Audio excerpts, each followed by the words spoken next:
텔레그램을 통한 딥페이크 성범죄 공포가 확산을 하고 있는 가운데 이른바 서울대 N번방 사건 공범에 대한 1심 선고 결과가 나왔습니다. 법원은 허위 영상물 400여 개를 제작한 공범에 대해서 징역 5년을 선고했는데요. 딥페이크 논란 속 서울대 N번방 사건의 선고 결과가 무엇을 의미하는지 짚어보겠습니다. 네, 한편 걸그룹 뉴진스의 소속사 대표였던 민희진 전 대표가 어도어 대표 이사직에서 전격 교체됐습니다. 민희진 전 대표는 일방적인 해임이라고 반발하고 나섰는데요. 자세한 소식 손정혜 변호사와 이야기 나눠보겠습니다. 어서 오십시오. 어서 오십시오. 안녕하세요. 네, 저희가 앞서 리포트로도 전해드린 내용이었는데 법원이 오늘 서울대 N번방 사건 가해자 중 공범에 대한 1심에서 징역 5년을 선고했습니다. 특히나 이제 서울대 N번방 사건 역시 문제가 되고 있는 이 딥페이크 성범죄였다는 건데 먼저 시청자의 이해를 위해서 서울대 N번방 사건의 개요부터 좀 정리를 해보죠. 네, 서울대라는 명칭이 붙은 것은 공범, 주범 중에 한 명이 이제 서울대 동문 출신인데 네. 이 서울대 동문들의 어떤 사진이나 개인 정보를 활용해서 주변 지인들까지 피해자로 이제 피해를 야기했던 사건이기 때문에 서울대 N번방이라고 저희가 주목을 했던 사건이고요. 예. 지금 선고가 난 5년의 실형을 받은 사람은 서울대 졸업생은 아니었지만 공범과 같이 수백 개의 영상, 허위 영상물을 제작했을 뿐만 아니라 그리고 실질적으로 성폭력특례법에서 이제 규정하는 카메라 등 이용 촬영, 그러니까 성적 수치심을 야기하는 촬영물을 만들고 또 의사에 반해서 이제 배포한 혐의까지 받고 있습니다. 피해가 굉장히 많았고요. 네. 허위 영상물이 1,700여 개에 달했고 만든 숫자도 400여 개에 이르렀기 때문에 피해자가 굉장히 많았던 사안이고 그 피해주의 또 일부는 대학 동문 선후배, 동문 수첩에 기재된 사람들까지 동원하다 보니까 경각심이 없이 일상적으로 굉장히 친하게 지내던 나의 지인이 나의 사진을 가지고 이렇게 영상물을 제작할 수 있다는 충격을 줬던 사안입니다. 네, 그렇군요. 이와 관련한 선고가 오늘 나왔고요. 서울대 N번방 사건 가해자가 기소가 된 게 지난 5월이었고 요즘에 이제 딥페이크 범죄로 인해서 성범죄 공포가 확산하기 때문에 그 전에 시그널을 보여준 것 아니냐 이런 목소리도 좀 나오고 있거든요. 이와 관련해서 오늘 법원이 징역 5년을 선고를 했습니다. 앞서 검찰 쪽에서는 징역 10년을 구형을 했었는데 징역 5년이 나왔잖아요. 이 부분도 좀 짚어주실까요? 재질이 굉장히 좋지 않고 재판부에서 이야기할 정도로도 입에 담기 어려울 정도로 불쾌감과 이 수치감을 줄 수 있는 굉장히 비난 가능성이 높은 재질임은 분명하다라고 판단을 했습니다. 네. 다만 이제 검찰이 구형한 10년보다 조금 감형을 해줬던 경위는 이 재판 과정에서 이제 피해자 일부 합의를 한 사실이 알려졌고요. 한 5명 정도 합의를 한 사실, 일부 공탁을 한 사실 이런 것들을 감안해서 좀 감형받아서 징역 5년형이 선고됐지만 일단 법원에서는 왜곡된 성적 욕망을 분출하고 표출하기 위해서 여성을 성적인 대상화, 도구화했다라는 점에서 굉장히 재질이 좋지 않을 뿐만 아니라 입에 못 담을 역겨운 내용이 포함되어 있고 피해자들의 정신적인 충격이 매우 큰 사건이기 때문에 엄벌에 처한다라고 선고했습니다. 네, 항소까지 가게 된다면 형량이 더 높아질 가능성에 대해서 어떻게 보십니까? 일단 검찰에서 항소하고 피고인 측에서도 항소할 가능성이 있어 보이는 사건입니다. 왜냐하면 검찰 입장에서도 이게 일부 피해자 한두 명에 대한 허위 영상물을 제작하거나 어떤 성적 착취물을 제작해서 배포한 사건이 아니라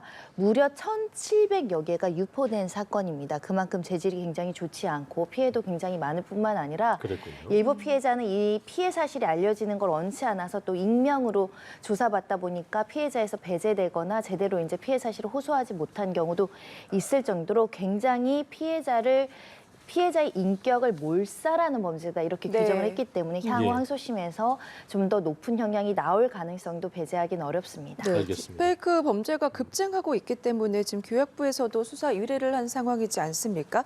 오늘 나온 이 선고가 과연 지금 비슷한 이제 사건에 있을 때 어떤 영향을 좀 미칠지도 궁금하거든요. 일단 실형 5년이라는 것은 중형이 선고됐다라는 평가를 할 수밖에 없는 사안입니다. 다만 피해자가 굉장히 많고 그 개수가 광범위한 측면에서는 조금 더 높게 법에서 선고할 수 있는 최대 형량이 나왔더라면 어땠을까 하는 아쉬움도 같이 있는 것인데요.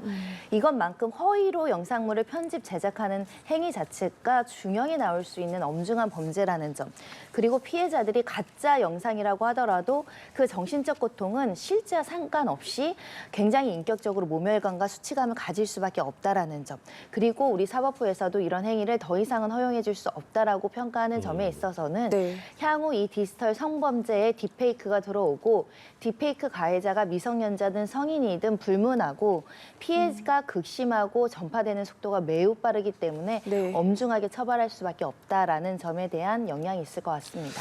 자, 여가부가 어쨌든 이 피해 딥페이크 영상 피해자 영상물 피해자에 대한 그 분석을 좀 해봤는데 3명 중에 1명이 뭐 대학교도 있고 초중고도 있지만 3명 중 1명이 다 미성년자였다고 하더라고요. 네, 좀 피해자가 미성년자이고 가해자도 미성년자라는 통계가 나오고 있는 것인데 좀 심각하죠. 예. 네, 이것은 구조적인 어떤 기술적인 특징입니다. 왜냐하면 10대들이 그만큼 SNS를 활발하게 하고 이런 많이 또 하기 SNS로 편집하거나 이런 것들에 익숙하다 보니까 예. 하나의 놀이 문화로 잘못 인식되는 어떤 삐뚤어진 어떤 성의식을 가진 집단들끼리 이런 행각을 하다가 이렇게 이제 적발되기도 하고 피해자가 신고에 이르기도 한다라는 것인데요. 문제는 우리나라 법에는 아동 청소년에 대해서는 음란물을 제작하고 그것을 시청하는 행위 자체를 저희가 처벌하고 있고요.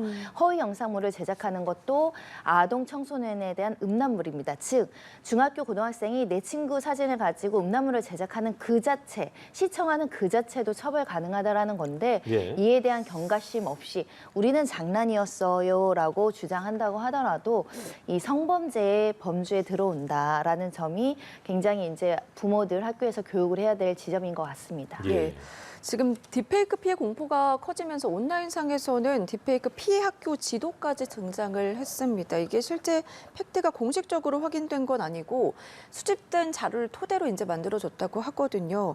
뭐 이런 지도까지 등장을 하는 거 어떤 의미인지 궁금하고 2차 피해 우려도 나오고 있는 상황이거든요. 네, 그만큼 이 페이크 관련한 사이버 네. 범죄가 광범위하게 우리 일상에 분포되어 있고 깊숙이 들어와 있다라는 점에 대한 염려가 있을 수밖에 없는 것이고요. 지금 지도 보지만 거의 전국적인 상황 아니겠습니까? 맞아요. 예. 그만큼 지금 암수 범죄도 많고 많은 학생 또는 많은 사람들이 연루되어 있다라고 볼 여지가 있기 때문에 우리가 네. 좀 주의를 가지고 예방 캠페인을 해야 되지 않을까 생각이 들고요. 또 저렇게 전국적으로 지도가 있다 보니 일부 삐뚤어진 사람들은 우리 학교에도 피해자가 있다는 거야. 나도 그거 보고 싶어 찾아볼래. 이런 호기심을 가지고 보지만 아까 말씀드린 것처럼 아동 청소년 19세 미만에 대한 여성에 대한 딥페이크 성영상물은 소지하는 것, 만드는 것, 시청하는 것 역시 범죄가 될 수 있다는 점에서 이걸 구태여 찾아보려고 하거나 피해자를 특정하려는 시도는 하지 마셔야 될 것 같습니다. 네. 참 심각한 상황입니다. 이 광주에서도 뭐 실제로 딥페이크 피해 의심 신고가 경찰에 접수돼서 수사에 나섰다고 하는데 이게 사실 보면은 말씀하신 것처럼 뭐 지인 능욕이라는 말이 나올 만큼 지인을 통해서 피해가 발생하는 상황이 많기 때문에 사실 뭐 피해를 본 가해 학생, 피해 학생이 같은 학교에 다니는 경우도 아직 많다고 하더라고요. 이걸 같이 둬도 되나 이런 우려의 목소리 나오는 것 같습니다. 네, 광주에서도 동급생이 이제 음란물이 있다라고 신고를 했다고 알려지고 있습니다. 내 친구가 또는 같은 학교에 다니는 아이가 나의 사진을 가지고 정말 입에 담을 수 없는 역겨운 영상을 가지고 이걸 보고 유의를 즐기고 배포하고 조롱하고 했다라고 한다면 그 정신적 충격과 배신감은 이루 말할 수가 없겠죠. 그렇죠. 아마 학교를 다니고 싶지 않은 마음까지 들 겁니다. 그래서 이런 디지털 성범죄는 범죄로 처벌하는 것뿐만 아니라 학교 폭력의 범주에 들어가죠. 성폭력이다 보니. 그래서 임시적으로는 분리 조치를 해서 가해 학생에 대한 학교 폭력법에 따른 여러 가지 처분을 하겠지만 궁극적으로 완전히 또 조기에 완전 분리를 하긴 굉장히 어려운 측면이 있어서 예. 이 피해자 보호 조치도 좀 더 적극적으로 논의돼야 된다 이런 목소리 나오고 있습니다. 네. 그렇군요. 경찰 쪽에서는 아무래도 참여 인원이 무려 22만여 명에 달하는 것으로 알려진 딥페이크 텔레그램 채널과 관련해서 내사에 착수를 했습니다. 이게 채널 자체가 익명으로 이루어졌기 때문에 수사에 어려움이 있다. 전문가들의 이런 얘기도 있었는데 어떤 방식으로 좀 수사가 이루어질 거라고 보십니까? 네, 다양한 유관기관에서 이제 검토를 하고 있고요. 24시간 주요 사이트에 상주하면서 모니터링하고 반포되는 부분들에 대해서 즉각적으로 이제 조사 의뢰한다라는 이야기도 있고요. 특히 디지털 성범죄 센터가 있습니다. 여기에는 특정한 프로그램을 통해서 이렇게 딥페이크를 만들어서 배포하는 탐지 프로그램으로 잡아내고 있다라는 것이고요. 예. 네. 특히 이렇게 이제 특정인에 대한 피해 사실은 사실 내부 제보도 굉장히 중요합니다. 실시간으로 제보가 들어오는 것에 대해서 확인하고 이에 대한 추적을 통해서 이제 가해자를 검거한다라고 하는 것인데요. 앞으로는 이런 프로그램도 굉장히 신속하게 개발되고 굉장히 인공지능 개발 속도에 맞춰서 이제 불법적인 걸 찾아내는 프로그램도 개발할 예정이라고 하니까요. 예. 좀 더 가해자를 색출하는데 빠른 어떻게 보면 신속한 조치가 있을 것으로 보입니다. 네. 이 보면은 방심위가 이제 저희가 앞서도 보도해드렸습니다만 텔레그램이 뭐 이건 물론이고 페이스북도 그렇고 뭐 X도 그렇고요, 인스타그램, 유튜브 같은 어떤 글로벌 온라인 플랫폼 사업자들과 협의체를 구성하기로 했습니다. 일단 이게 뭐 강제할 수가 없는 부분이기 때문에 자체적으로 사실 뭐 유튜브 같은 경우도 영상이 안 좋으면 뭐 딱지를 붙인다든가 뭐 수익이 없게 한다든가 그런 뭐 자체적인 조치가 있는데 텔레그램은 그런 게 없다는 얘기 저희가 어제도 지적했었는데 이 부분도 굉장히 중요해 보입니다. 네, 사실은 좀 더 신속하게 대화 협의체를 구성했으면 어땠을까 하는 아쉬움이 있지만 네네. 텔레그램은 사실 우리나라의 문제만이 아니라 전 세계적으로 이런 비슷한 문제에 있어서 비협조적인 태도를 보여서 문제가 됐던 적이 있었죠. 네네. 외교적인 문제까지 비화된 선례가 있기 때문에 다만 이렇게 아동 청소년, 특히 여성에 대한 성착취물에 대해서는 협의체를 구성해서 앞으로 신속하게 삭제하는 업무에 대해서 이 업무 협조를 구한다라는 조치입니다. 그리고 나아가서는 사실은 가해자들의 개인 정보를 추적하는 데 이제 협의가 돼야 되겠죠. 예. 그 시금석으로 이제 한 발 한 발 나아가기 위해서 협의체를 구성한다는 것이고요. 여러 가지 국제적인 어떤 어플이나 이런 사이트들이 국내에 한국 지사가 있는 곳들이 있고 없는 곳들이 있습니다. 한국 지사라도 있으면 우리나라 관할권으로 어떤 수사력이나 이런 것들이 미치는데 아예 서버가 외국에 있고 지사마저 없는 데들은 이런 어떻게 보면 외교적인 국제적인 협상의 노력을 통해서 저희가 정보를 취득해야 되는 상황이기 때문에 네. 방심위가 앞장서서 이렇게 협의체를 구성한다는 소식입니다. 어쨌든 피해자가 속출하고 있는 상황에서 아까 말씀하신 것처럼 이게 지인 능력 뭐 이런 것처럼 그냥 단순히 무슨 뭐 싸우고 이런 개념이 아니라 그걸 당한 사람 입장에서 정말로 치욕적이고 그 충격을 이루 말할 수가 없을 텐데 사실 뭐 그런 부분 때문에 신고를 하고 싶어도 이게 뭐 법이 제대로 좀 규정이 안 돼 있기 때문에 신고를 하지 못한 경우도 있을 거고 학생들을 위한 상담도 운영한다고 하는데 이 어떻게 좀 대처하는 게 제일 좋을까요? 일단 디지털 성범죄 센터가 열려 있기 때문에 예. 상담을 적극적으로 받으시는 것을 권하고 있고요. 여성가족부에도 비슷한 센터가 있고 하루 24시간 운영하는 상담 지원 센터들이 있으니까 상담 받는 것을 권하고요. 112 잘 기억이 안 나시면 경찰에 즉각적으로 신고를 해야 됩니다. 물론 수사가 조금 느릴 수도 있고 가해자의 IP나 이런 것들에 대한 정보가 부족해서 찾지 못할 수도 있지만 그런 점을 악용해서 가해자들이 더 활개를 치니까 적극적으로 신고를 하셔야 될 것 같고요. 예. 그리고 사실 제보자에 대한 어떤 포상도 굉장히 필요한 부분입니다. 실제 제보를 통해서 누군가가 이것을 올렸는지 어떻게 네. 유통되고 있는지에 대한 실시간 정보가 들어온다고 한다면 수사 정보가 활발하게 이제 공유될 가능성이 있기 때문에 이 점도 유관기관에서 홍보도 해야 될 것이고 적극적인 제보, 정보원에 대한 어떤 지원책도 나와야 될 것 같습니다. 네, 서울대 N번방 사건과 관련해서 오늘 1심 선고가 나왔고 앞서서 이제 징역 5년이라고 말씀해 주셨잖아요. 이에 대해서 이제 중형이다 어떻게 보면은 이렇게 말씀을 해주셨는데 지금 딥페이크 관련한 범죄가 너무 광범위하다 보니까 처벌 수위가 너무 낮고 법적 제도적인 마련이 되지 않아서 신고를 못하는 경우도 많다고 들었거든요. 이와 관련해서 처벌 수위를 높여야 된다. 변호사님의 견해도 좀 궁금합니다. 네, 허위 영상물 관련한 이제 법령은 2020년에 들어왔습니다. 네. 들어온 지 몇 년 되지 않았다라는 측면에서는 제도적인 어떤 뒷받침이 아무래도 다른 범죄에 비해서는 좀 부족할 수 있다라기 때문에 좀 더 적극적인 어떤 예방책과 수사 인력에 대한 지원도 필요하지 않을까라는 생각을 하고요. 네. 현행법상으로는 허위 영상물을 제작하고 반포하는 건 5년 이하로 되어 있습니다.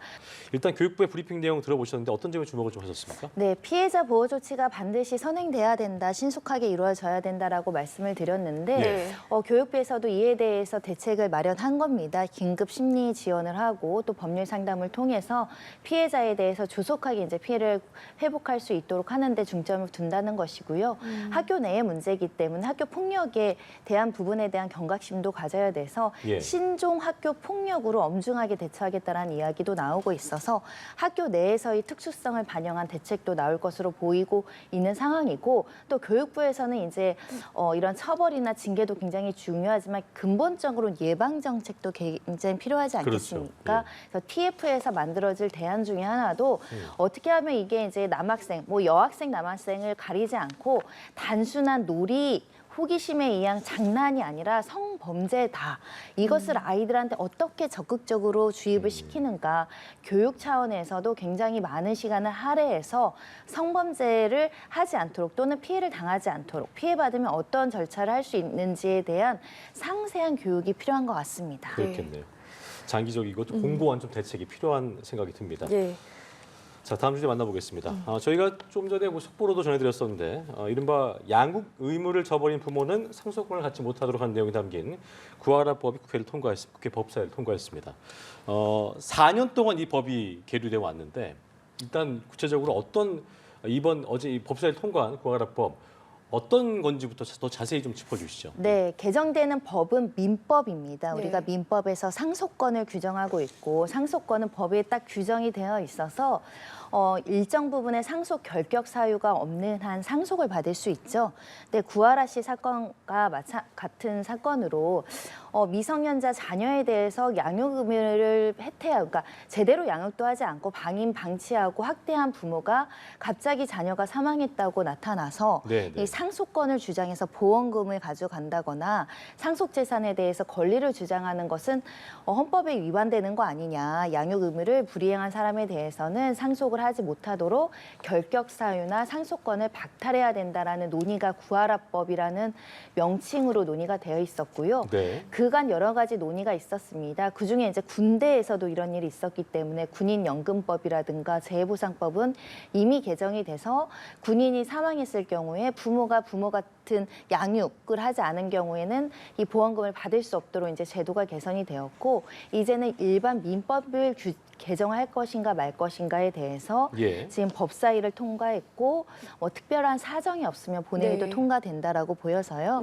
앞으로는 자녀에 대한 상속권을 받으려면 통과했습니다. 네. 예. 자녀에 대한 상속권을 주장하려는 부모가 되려면 예. 본인의 책임, 양육에 대한 책임을 충실히 이행한 부모만 상속권을 받을 수 있다는 내용입니다. 네, 그렇군요. 구하라법 통과 움직임과 함께 앞서서 이제 헌재에서는 부양을 안 하거나 폐륜 행동을 한 경우에 상속 권리를 제한하도록 해야 된다 이런 취지의 결정을 내렸었는데 뭐 이런 움직임이 향후에 이제 비슷한 사건에 있을 때 어떤 영향을 좀 미칠지도 궁금하거든요. 결국 이제는 가족이라는 그 혈족 관계, 가족 관계 증명서에 이루어진 가족이 아니라 네. 가족 간의 충실한 부양 의무 그리고 이제 성실 의무, 양육 의무를 성실하게 이행한 가족들이 그 가족의 재산이라든가 어떤 여러 가지 금전적인 부분을 상속을 받았을 때 감안을 한다는 겁니다. 예. 부양을 열심히 하는 자녀 아니면 또는 오히려 부모를 학대한 자녀는 그 상속에서 여러 가지를 감안해서 결정할 수 있다는 것이고 마찬가지로